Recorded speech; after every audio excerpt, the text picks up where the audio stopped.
రావు బహదూర్‌కి సంబంధించిన ట్రైలర్ అయితే వచ్చింది బయ్. సో, ట్రైలర్ చాలా డిఫరెంట్‌గా, యూనిక్‌గా ఉంది. ట్రైలర్‌లోనే చెప్పేస్తారు. ఒక అనుమానం అండ్ ఒక పురుగు వల్ల ఒక మనిషి ఎట్లా బతకగలుగుతాడు అన్నట్టు ఇలా హింట్స్ అయితే చూపించిర్రన్నమాట బయ్. లైక్ మహేష్ బాబు గారిది వాయిస్ ఓవర్ కూడా బాగానే అనిపించింది. అఫీషియల్ మహేష్ బాబు వాళ్ళ యూట్యూబ్ ఛానల్ కూడా చూసినాను. రావు బహదూర్‌ది. నాకైతే నిజంగా చెప్పుకోవాలంటే చాలా యూనిక్‌గా, చాలా డిఫరెంట్‌గా ఉందన్నమాట. సో, ఇది ఎక్స్‌పెక్ట్ కూడా ఎవరు చేయలేరు.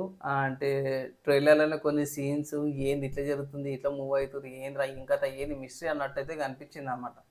నెవర్ బిఫోర్ ఇన్ ద ఏమంటారు సినిమాస్ ఇట్లాంటిది లేదు అనేసి అయితే అన్నారు.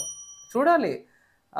విజువల్‌గా ఎట్లా ఉంటది, సైకలాజికల్‌లా థ్రిల్లర్ లాగానే ఉందనేసి అయితే మాత్రమే. ఇంకో విషయం ఏందంటే, ఈ మూవీకి సంబంధించిన టికెట్ బుకింగ్స్ ఏవైతే ఉన్నాయో ఆల్రెడీ స్టార్ట్ అయిపోయినాయన్నమాట. నేను రికార్డింగ్ చేసే టైంకైతేనేమో ఒకవేళ ఇట్లా మీరు ఇంట్రెస్టెడ్ ఉంటే అయితే మూవీకి సంబంధించిన టికెట్స్ ఏవైతే మీరు పర్చేజ్ అయితే చేసుకోవచ్చన్నమాట అవి. ఎప్పుడన్నా అంటే మాత్రం ఈ వీక్ వస్తుంది. జూలై 3కి అనమాట. అంటే రేపు ఎల్లుండే థియేటర్‌లోకి రాబోతుంది. ఒకవేళ ఇంట్రెస్ట్ ఉంటే అయితే మీరు వాచ్ అయితే చేసుకోవచ్చు. నేనైతే మాత్రమే మీకు అందరికి ఒకటే రికమెండేషన్ అయితే చేస్తాను. సత్యదేవ్ గారిదైతే డిఫరెంట్ కైండ్ ఆఫ్ స్టోరీస్ తీసుకొస్తాడు. డిఫరెంట్‌గా ఉంటాయి. సో, ట్రై అయితే చేసుకోవచ్చు. అండ్ ఆల్సో ఈ మూవీకి సంబంధించిన ఎట్లైనా పబ్లిక్ టాక్ అయితే తీసుకొస్తాను. మీకైతే టెన్షన్ ఏమి ఉండదన్నమాట. నా ఒపీనియన్‌లో మాత్రమే కొంచెం ఇంట్రెస్టింగ్‌గా అనిపిస్తుంది. చూడాల్సిన మూవీ అనుకుంటాను నేనైతే.